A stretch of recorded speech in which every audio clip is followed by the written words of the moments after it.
Hey,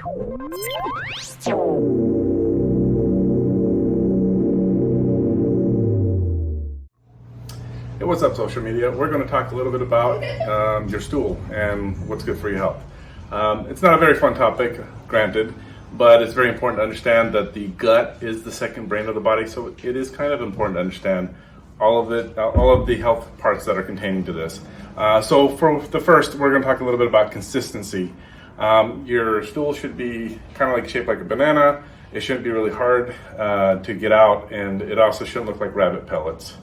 If it's kind of diuretic or slimy, you really need to understand that you're passing it through your gut too quickly, and there are other things such as foods that you're eating that might not be as healthy as you think they are, and you probably know even what you're eating.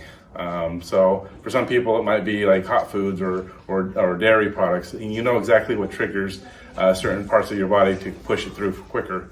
And so the consistency of your stool really does matter. Also, we want to understand that the color also matters. There's different colors. There's lots of different colors.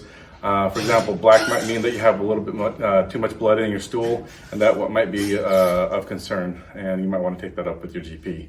Also, if it's like really red, you don't want any blood in the stool. The normal color is brown, and that's because your gallbladder and your liver, which produces your bile to get through there, makes that brown. So that is the color that you want it to be. Also, if it's like pale color, it might indicate that there's a blockage in that bile duct between the liver, the gallbladder, and out to the gut. So it's very important to understand, what the color is too. So, consistency, color matter, and also lastly is transit time.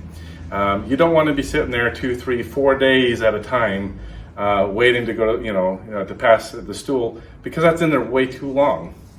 It's not good for you. You do want to have a good transit time, and typically about 1 to 2 times a day is the time or average time you're supposed to be able to have a stool. So, if you're going every 3 days, obviously that's not good either. Either you're not getting enough fiber, or something's causing it to kind of sit there, and it's collecting, and that's not good either. That can cause like cancers. That can cause pull-ups in the gut as well. You don't want any of those things to happen, because pull-ups can actually lead to other things such as cancers.